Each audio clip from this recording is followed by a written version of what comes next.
Welcome to episode 2 of our podcast on forgotten diseases, an initiative of DAO's West Africa Regional Office. In the previous episode, we discussed some aspects of awareness raising, touching on the current conditions of social reclassification villages and DAO's contributions to these communities. Today, in this episode, we will first highlight the reasons that led to the repeal of the status of social reclassification villages and the advocacy that was carried out.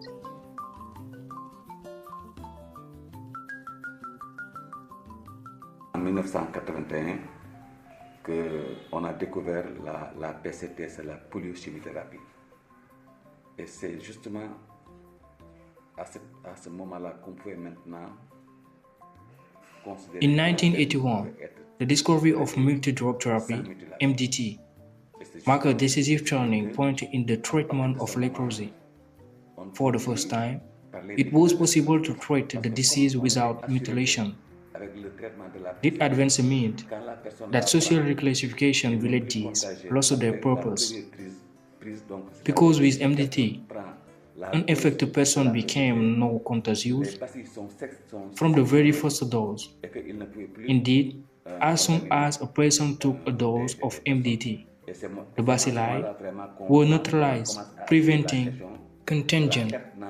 This new reality called into question the relevance of maintaining the social reclassification villages. At the time, understandable in the absence of effective treatment, but with MDT capable of curing people affected by leprosy without mutilation, maintaining these villages was no longer justified. This led to the emergence of the concept of repealing the 1976 law.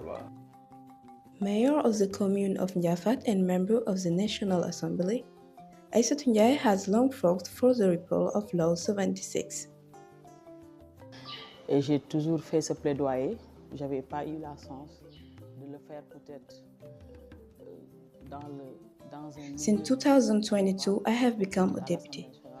The fight I'm going to wage is the same as the one I have always defended. I'm committed to doing everything I can to repeal this law. Of course, some might say that leprosy has completely disappeared. But what I have always thought and also believed is that they should repeal this law because it constitutes a form of discrimination against part of the population living in these villages, which are not small villages but large communities, of which there are 9 in Senegal. Since 1952, the inhabitants of the village of Koutal Malick Ndiaye have been left to fend for themselves, despite the fact that the state and the number of NGOs provide them with partial support.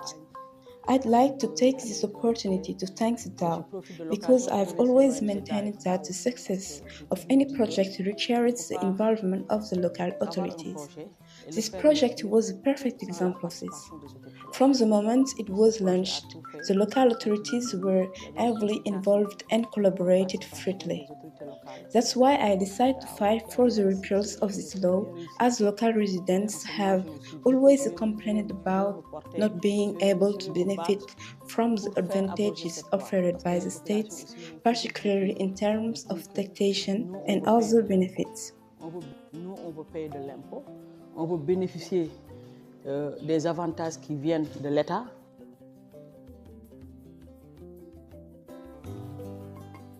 With the support of Action Sociale, the villagers succeeded in obtaining political intervention in their cause. Mr. Cham, Director of Social Action for the Ziguinchor region, explains why. Avec l'évolution de la médecine, la disparition des cas dans les zones spécifiques, with medical advances and the disappearance of cases in 1 square kilometer sites, advocacy efforts were carried about for almost 20 years with the support of DAO and social action. In 2023, the law was repealed after a long, strong, and intense advocacy work.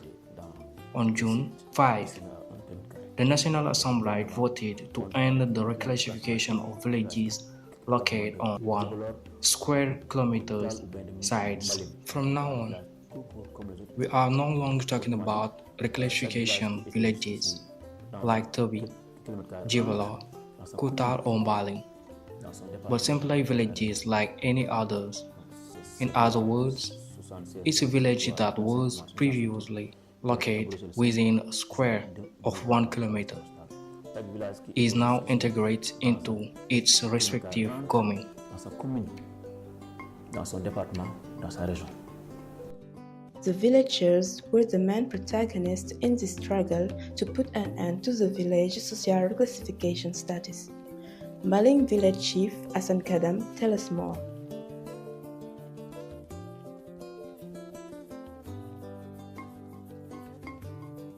Notre apport, c'était que peut-être nous n'avons peut-être pas les moyens d'organiser, mais les gens qui avaient les moyens d'organiser.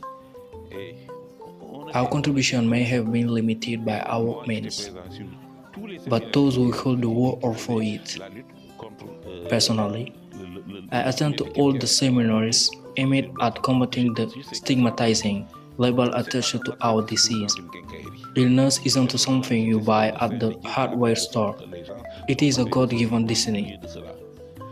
People are outweighed with different gifts by God. I have no reason to be marginalized because we are human beings too, from the same place as everyone else. It's the same living conditions for those who live here as for others. The word leprosy that separates us from the community is painful. In the beginning, there were at last 122 people living here, but now there are none. Why wear this label now that our parents are gone and we, their children, have it through no choice of our own? Cette maladie, alors que nous l'avons.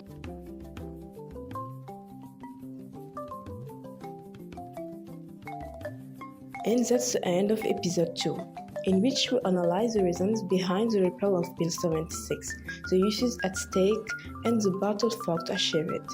Stay tuned for our next episodes, where we'll explore even more facets of this captivating subject. Thank you for joining us.